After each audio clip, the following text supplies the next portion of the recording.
Donc, ceci va nous amener à parler du troisième catégorie de prêcheurs. C'est celui qui ne cherche pas la célébrité, mais il finit par être célèbre. Et il se bat pour rester sincère. Il voit cette célébrité comme une épreuve. Il voit cette célébrité comme une épreuve. Et, comment dire, voilà, excusez-moi, il voit cette célébrité comme une épreuve. Et effectivement, les gens, beaucoup de personnes pensent que l'épreuve, c'est que le fait qu'on soit touché par une calamité, ou bien qu'on soit touché que par un malheur qui nous atteint. Non, l'épreuve aussi peut être dans l'aisance, peut être dans le bien. C'est pour cela Allah Azza wa Jal, il dit dans un verset du Coran, dans un verset qui est très connu, où il dit: nous vous éprouvons bicharri wal khayr, donc nous éprouvons par le mal et par le bien comme tentation. Donc Allah Azza wa Jal, il dit qu'il nous éprouve par le mal et par le bien comme fitna. Et comme ils ont expliqué les mufassiroun, ceux qui font l'explication du Coran, ils ont dit, quand Allah Ta'ala nous prouve par le mal, c'est par le fait que Allah Ta'ala nous prouve dans la vie par des choses qu'on n'aime pas. Et là, on sera obligé de patienter, comme le fait de perdre son travail, de perdre de l'argent, de perdre sa famille, de perdre quelqu'un qui nous est proche, etc. C'est un mal qui nous arrive dans notre vie. Et c'est une épreuve, parce que lorsque un mal nous arrive dans notre vie, on risque d'être mécontent vis-à-vis de ce qu'Allah Ta'ala nous a décrété. On risque de se plaindre, on risque de frapper ou bien de s'énerver. Ça devient une épreuve, pourquoi? Parce qu'on doit emprisonner notre âme à ne pas chercher à être mécontent. Ça, c'est l'épreuve par rapport au mal. L'épreuve par rapport au bien, c'est quoi? Comme vous ont expliqué ceux qui font le tafsir, qui font l'explication du Coran, ils ont dit, c'est que c'est l'aisance. Exemple, tu deviens riche. Tu deviens riche, c'est un bien qui t'arrive, mais cette richesse devient une épreuve, dans le sens que tu deviens avare. Tu as un enfant, c'est un bien d'avoir un enfant, mais cet enfant ce bien peut devenir épreuve. Quand le professeur sallam dit dans un hadith, l'enfant peut amener quatre choses, et notamment, qu'est-ce qu'il peut amener? Il peut amener l'avarice, car la personne, lorsqu'elle est un enfant, elle n'a plus envie de dépenser, fi sabilillah. Il peut amener l'ignorance. La personne, il s'occupe tellement de son enfant, il a le but de s'instruire dans sa religion. Pareil, le fait avoir des éloges, c'est un bien, c'est un khair, car ça peut augmenter l'estime de nous-mêmes, car ça peut faire en sorte que un feedback qui nous montre que les gens ils ont apprécié ce qu'on a fait. Mais ce khair, peut devenir une épreuve.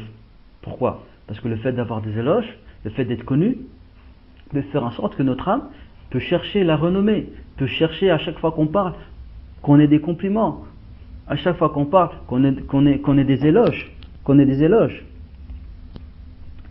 C'est pour cela, Hassan al-Basri et Ibrahim al-Naj'i ont dit: il suffit comme fitna à l'homme qu'il soit montré du doigt pour la religion ou pour dunya, excepté celui dont Allah Ta'ala a préservé. Donc j'ai oublié de noter la référence. Bref, mais ici surtout ce qu'on va retenir dans cette parole de Hassan al-Basri, le fait qu'on nous montre du doigt, c'est une tentation. Le fait maintenant tu as fait un rappel et que tu commences à être connu et les gens commencent à te montrer du doigt, à dire voilà, tu vois celui-là, c'est un tel, il fait des das, tu vois celui-là, c'est un tel, c'est un da'i, il prêche, tu vois celui-là, c'est un tel, il est passé à la TV, tu vois celui-là, c'est un tel, il est passé sur internet, il est connu. Donc on montre du doigt cette personne qui prêche, qui fait des rappels. C'est une fitna pour cette personne.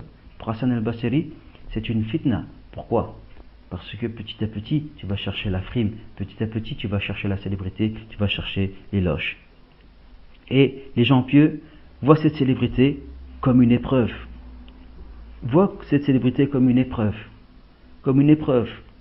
Et ils décident de combattre leur âme qui cherche l'éloge à travers cette célébrité. Et cette célébrité est une épreuve pour les gens pieux parce que ça peut influencer sur leur sincérité. il doit toujours faire en sorte de préserver sa sincérité. Donc il doit se battre, il doit faire un djihad nafs, faire en sorte que cette célébrité l'emporte pas sur la sincérité. C'est pour cela Al-Maroudi a dit que Ahmed m'a dit à Abd al-Wahhab, fais en sorte de ne pas être célèbre car j'ai été éprouvé par la renommée. Donc référence Siyar Dhahabi dans volume 11 page 226. Donc regardez le conseil d'Ahmed, l'imam Ahmed. Il conseille à Abd al-Wahhab de faire en sorte de ne pas être célèbre car lui-même Ahmed a été éprouvé par la célébrité. Et cette célébrité dérange au fond de lui. Cette personne qui est célèbre, cette célébrité le dérange au fond de lui. Il est gêné par cette célébrité. Et va faire des causes pour travailler contre cette célébrité qui est en train de l'étouffer, qui est en train de le nuire au fond de lui-même, car il engage un combat entre lui et sa personne. Il engage un conflit interne entre lui et son âme. C'est pour cela qu'on a Khalid ibn Ma'idan qui disait, pardon, excusez-moi, c'est pour cela qu'on a Khalid ibn Ma'idan qui dit, excusez-moi, c'est pour ça que Khalid ibn Ma'idan, lorsqu'il voyait beaucoup d'étudiants dans son cercle d'études, il se levait et partait. On dit à Soufiane pourquoi il s'est levé. Il a dit car il déteste la célébrité. Donc référence Al-Muntazim, volume 2, page 395. Page 395.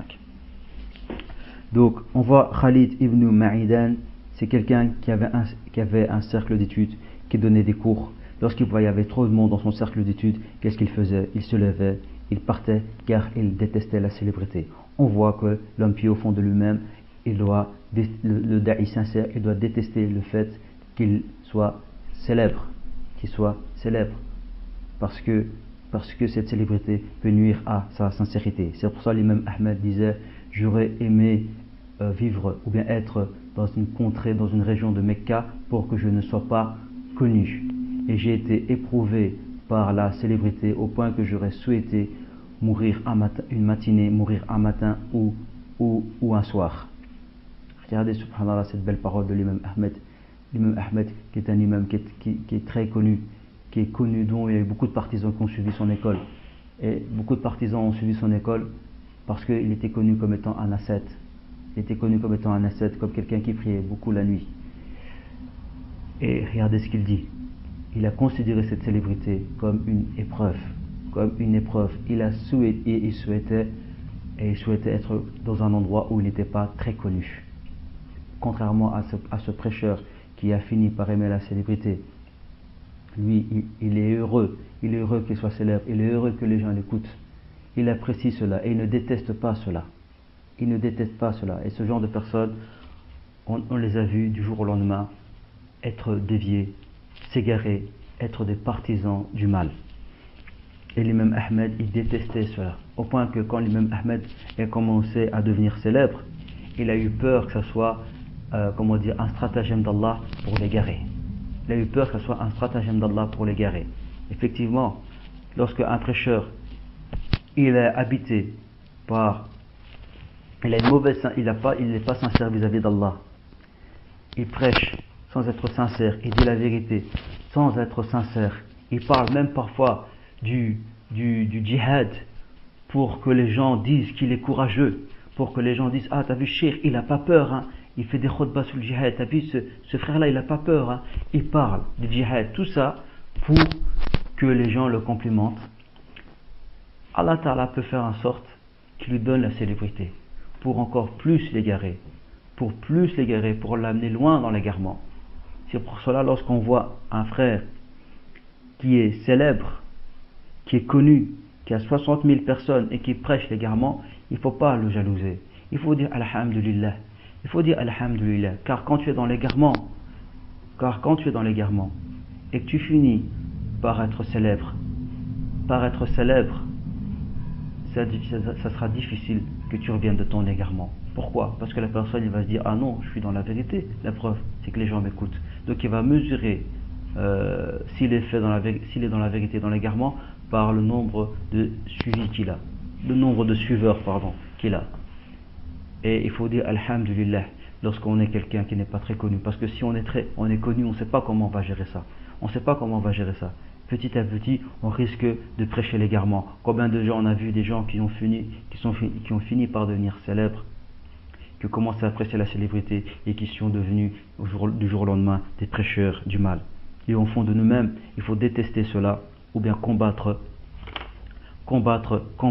cela et se dire aussi, c'est un petit point que je voudrais ajouter, c'est que lorsqu'on est célèbre, lorsqu'on est devenu célèbre et qu'on a une bonne intention, ce n'est pas sage de délaisser la prêche, dire voilà je suis devenu célèbre, je vais arrêter de prêcher, je vais arrêter de parler car je suis devenu célèbre. Non, il faut continuer, surtout lorsqu'on parle des sujets qui sont peu abordés. Ok, imaginons tu souffres de la célébrité. Tu souffres de la célébrité et que tu es dans une contrée où les gens font, où la dawa est bien diffusée, il n'y a pas d'égarement. Vaut mieux que tu abandonnes.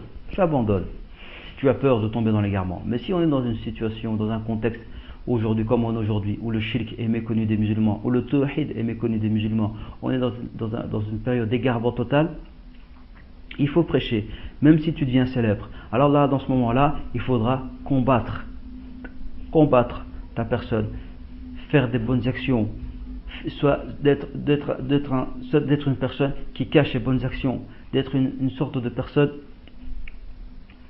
comme il fait un frère dont je connais, un frère, il a fait des traductions d'ouvrages, dans les différentes traductions, dans les traductions qu'il a faites, il mettait jamais son vrai nom.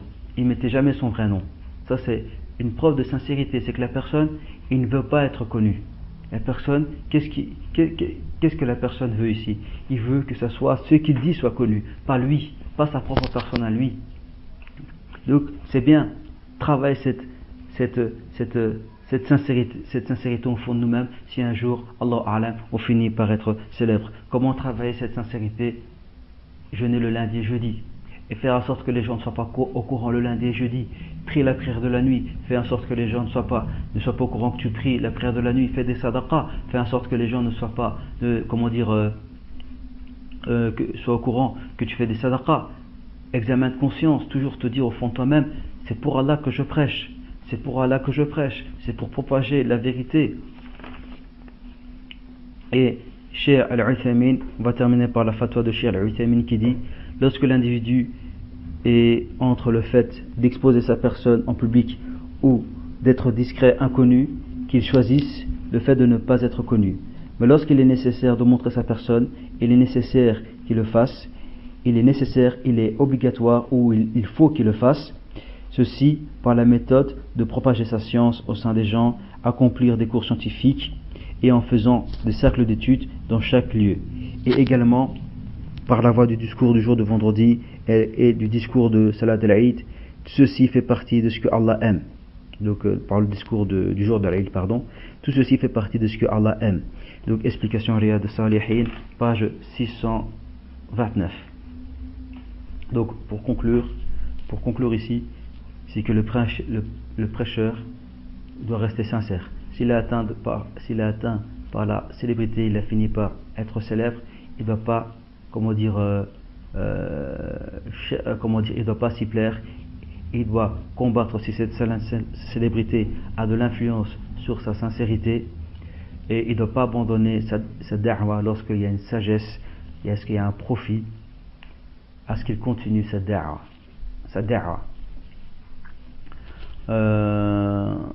Voilà. Donc je le loue Allah Ta'ala de m'avoir permis de faire ce petit rappel. C'est grâce à Allah Ta'ala si j'ai pu faire ce rappel. C'est grâce à Allah Ta'ala si j'ai eu la force de faire ce rappel. Qu'Allah Ta'ala fasse que nous soyons des prêcheurs sincères.